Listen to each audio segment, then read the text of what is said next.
dan mengapa mereka masuk di Indonesia? Etnis yang berasal dari negara bagian Rakhine Myanmar. Mereka dianggap oleh banyak pihak sebagai salah satu kelompok minoritas yang paling teraniaya di dunia karena mengalami diskriminasi, sistemik kekerasan, dan pelanggaran hak asasi manusia yang berat, termasuk pembunuhan massal, pemerkosaan, dan pengusiran. Mereka seringkali menghadapi pembatasan kebebasan bergerak, serta tidak diakui sebagai warga negara oleh pemerintah Myanmar. Ini menyebabkan mereka terpaksa melarikan diri untuk mencari perlindungan di negara lain termasuk Indonesia. Etnis Rohingya memilih masuk ke Indonesia sebagai tujuan pengungsian karena Indonesia terletak relatif dekat dengan Myanmar, sehingga menjadi tujuan yang lebih mudah dijangkau oleh perahu-perahu pengungsi yang melarikan diri dari kekerasan di Rakhine. Jalur laut menuju Indonesia dianggap lebih aman dan praktis dibandingkan dengan mencoba mencapai negara-negara di luar Asia Tenggara. Indonesia sering menerima pengungsi dari berbagai negara, termasuk Rohingya, dan memberikan bantuan kemanusiaan serta tempat tinggal sementara. Indonesia juga merupakan anggota dari Komisi Tinggi PBB untuk pengungsi UNHCR yang memberikan bantuan kepada pengungsi. Kekerasan yang terus-menerus di Myanmar, termasuk serangan oleh militer dan kelompok ekstremis, membuat banyak Rohingya tidak memiliki pilihan selain melarikan diri ke negara tetangga, termasuk Indonesia. Apakah ada batasan etnis Rohingya datang di Indonesia dan adakah undang-undangnya? Menelisik kebijakan pengungsi di Indonesia, pemerintah Indonesia memiliki sejumlah kebijakan yang dituangkan di dalam suatu peraturan presiden nomor 125 tahun 2016 tentang penanganan pengungsi luar negeri dan Undang-Undang nomor 37 tahun 1999 tentang hubungan luar negeri. Dalam peraturan presiden nomor 125 tahun 2016 tentang penanganan pengungsi dari luar negeri, tepatnya pada pasal 3 menyatakan bahwa penanganan pengungsi dilakukan dengan mematuhi norma-norma internasional yang berlaku umum dan sesuai dengan ketentuan peraturan perundang-undangan. Koordinasi penanganan pengungsi dilakukan oleh Menteri Koordinator Bidang Politik, Hukum, dan Keamanan yang mencakup kebijakan perumusan terkait identifikasi, tempat penampungan keamanan, pengawasan dalam ranah imigrasi. Selain itu, Indonesia juga mengatur pemberian suaka dan perlindungan bagi pengungsi. Hal ini secara eksplisit diterangkan dalam pasal 26 Undang-Undang nomor 37 tahun 1999 tentang hubungan luar negeri. Dijelaskan bahwa pemberian suaka kepada individu asing dilakukan sesuai dengan ketentuan perundang-undangan nasional, dengan mempertimbangkan hukum, kebiasaan, dan praktik internasional. Namun, lain dalam kebijakan internal pemerintahan Indonesia belum melakukan ratifikasi terhadap Konvensi Wina tahun 1951 mengenai pengungsi dan Protokol 1967. Hal ini berbuntut pada implikasi jangka panjang yang intinya belum ada kesiapan dari pemerintah Indonesia untuk melakukan ratifikasi terhadap konvensi tersebut. Terhitung hingga Desember 2023, pengungsi Rohingya di Indonesia kian meningkat. Sebanyak 1.500 lebih pengungsi Rohingya menetap di Indonesia dan tentunya hal ini bisa membuat kondisi yang berkepanjangan di Indonesia, baik dalam hal kuantitas pengungsi yang semakin meningkat serta kebijakan dan solusi dalam rangka menangani permasalahan tersebut. Dengan kondisi demikian, pemerintah terus berupaya yang terbaik dalam menangani permasalahan pengungsi Rohingya yang tentunya hal ini dalam ranah pemenuhan hak asasi manusia.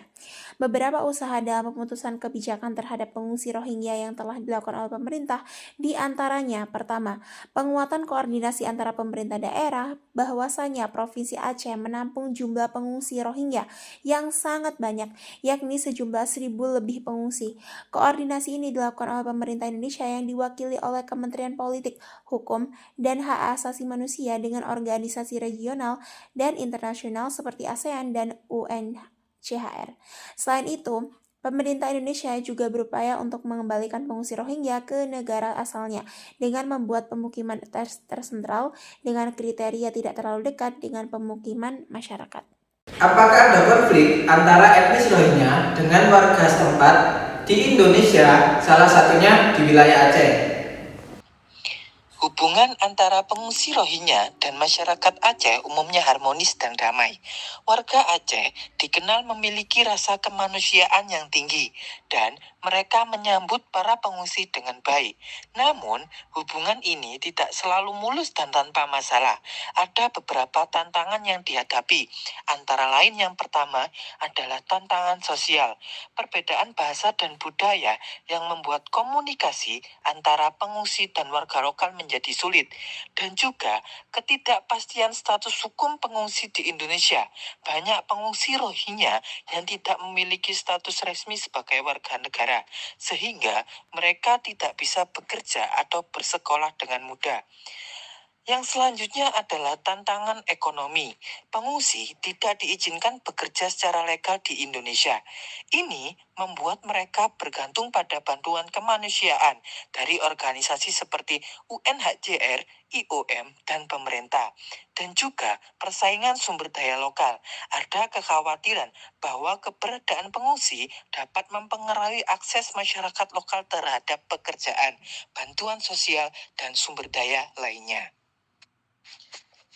Ada beberapa insiden kecil yang pernah terjadi, tetapi bukan konflik besar. Contohnya, pada tahun 2022, beberapa pengungsi Rohingya di kamp pengungsian di Lok Semawe melarikan diri dari tempat penampungan. Nah, mereka mencari kehidupan yang lebih baik di negara lain. Hal ini menimbulkan kekhawatiran di kalangan warga setempat mengenai keamanan.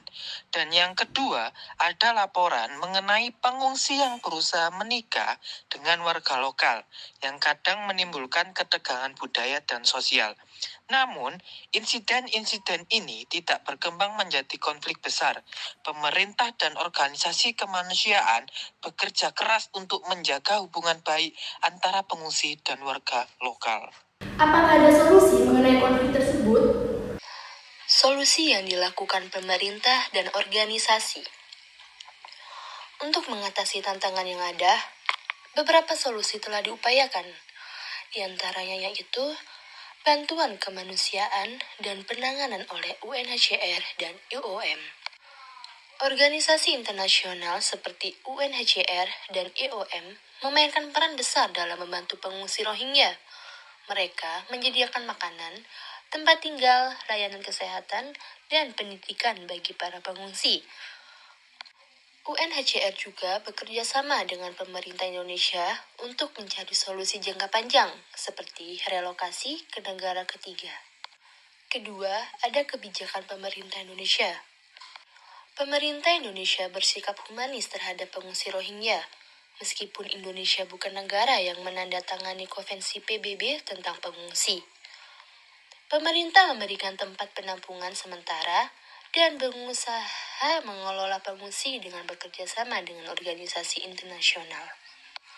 Indonesia juga menggalang dukungan dari ASEAN untuk menangani isu pengungsi secara regional. Dan yang ketiga, ada program sosialisasi dan pendidikan untuk pengungsi. IOM dan organisasi lokal mengadakan program pendidikan dan pelatihan keterampilan untuk para pengungsi agar mereka dapat mandiri. Ada juga upaya untuk mengedukasi masyarakat lokal agar lebih memahami situasi pengungsi dan mengurangi potensi konflik. Dan yang terakhir, solusi relokasi ke negara ketiga. Salah satu utama, solusi yang ditawarkan adalah relokasi.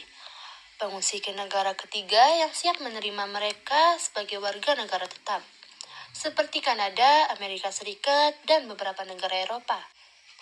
Namun, proses ini memakan waktu lama dan hanya sebagian kecil pengungsi yang berhasil direlokasikan.